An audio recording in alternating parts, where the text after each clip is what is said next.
ವಕ್ರತುಂಡ ಮಹಾಕಾಯ ಕೋಟಿ ಸೂರ್ಯ ಸಮಪ್ರಭಾ ನಿರ್ವಿಘ್ನಂ ಕುರು ಮೇ ದೇವ ಸರ್ವಕಾರ್ಯೇಷು ಸರ್ವದಾ.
ಜ್ಯೋತಿಷ್ ಶಾಸ್ತ್ರದ ಜನಜಾಗೃತಿ. ಮಾನ್ಯರೇ, ಕಪಟ ಜ್ಯೋತಿಷಿಗಳು ಹಾಗೂ ಅರೆಬರೆ ಕಲಿತ ಜ್ಯೋತಿಷಿಗಳು ಇವೆರಡೂ ವರ್ಗದವರು ಸೇರಿಕೊಂಡು ವೇದಾಂತ ಜ್ಯೋತಿಷ್ಯ ಶಾಸ್ತ್ರವನ್ನು ಗೊಂದಲದ ಗೂಡನ್ನಾಗಿ ಮಾಡಿಬಿಟ್ಟಿದ್ದಾರೆ. ಆದ್ದರಿಂದ ಜ್ಯೋತಿಷ್ಯ ಕೇಳುವುದಕ್ಕೆ ಮೊದಲು ಈ ಕೆಳಗಿನ ವಿಷಯದ ಪರಿಚಯ ಜನಸಾಮಾನ್ಯರಿಗಿರಲಿ. ಸ್ತ್ರೀ ಸಾಮಾನ್ಯರಲ್ಲಿ ಜ್ಯೋತಿಷ್ಯ ಬಗ್ಗೆ ಹಲವಾರು ಪ್ರಶ್ನೆಗಳಿವೆ. ವೇದಾಂಗ ಜ್ಯೋತಿಷವನ್ನು ನಾನಾ ರೀತಿ ಜನರು ನಾನಾ ತರ ಹೇಳಿರುವುದನ್ನು ಕೇಳಿ ಅದೊಂದು ಮೂಢನಂಬಿಕೆ ಅನ್ನುವ ಭಾವನೆ ಸಾಮಾನ್ಯವಾಗಿ ಈಗಿನ ಜನರೇಷನ್ ನಲ್ಲಿ ಬಂದುಬಿಟ್ಟಿದೆ. ಜ್ಯೋತಿಷ ಮತ್ತು ಭವಿಷ್ಯ ಎಂದ್ರೇನು? ಇವೆರಡರಲ್ಲಿರುವ ಅಂತರವೇನು?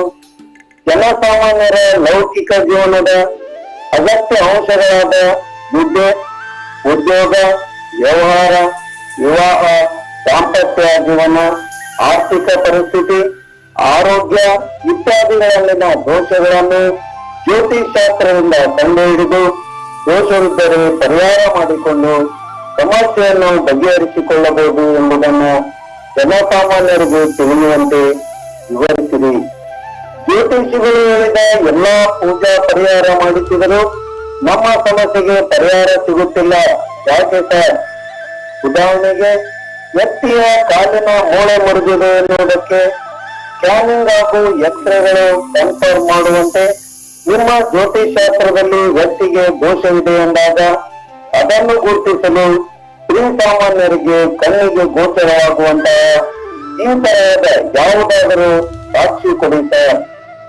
ಜನಸಾಮಾನ್ಯರ ಪ್ರಶ್ನೆಗೆ ಜ್ಯೋತಿಷ್ಯ ತಜ್ಞರಿಂದ ಉತ್ತರ ಹೀಗಿದೆ.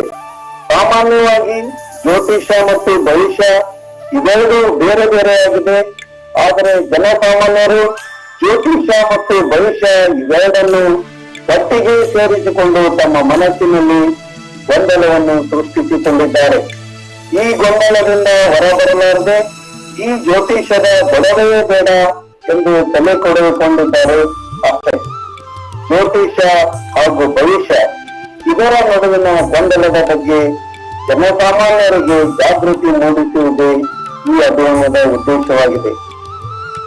ಮೊದಲು ಜನಸಾಮಾನ್ಯರು ತಮ್ಮ ಮನಸ್ಸಿನಲ್ಲಿ ಅವರವರ ಇಷ್ಟದಂತೆ ರೂಪಿಸಿಕೊಂಡಿರುವ ಜ್ಯೋತಿಷ್ ಶಾಸ್ತ್ರದ ಬಗೆಗಿನ ಭಾವನೆಯನ್ನ ಪರಿಷ್ಕರಿಸಿ ಅದರಲ್ಲಿರುವ ಸರಿ ತಪ್ಪುಗಳನ್ನ ಸಂಸ್ಕರಿಸಿ ಜ್ಯೋತಿಷ್ಯ ಶಾಸ್ತ್ರದ ನಿಜವಾದ ಅರ್ಥವನ್ನು ಅವರ ಮನಸ್ಸಿನಲ್ಲಿ ಜಾಗೃತಗೊಳಿಸಬೇಕಾಗಿದೆ ಹಾಗೂ ಅವರ ಮನಸ್ಸಿನ ಗೊಂದಲದ ನಿವಾರಣೆಯಾಗಬೇಕಾಗಿದೆ.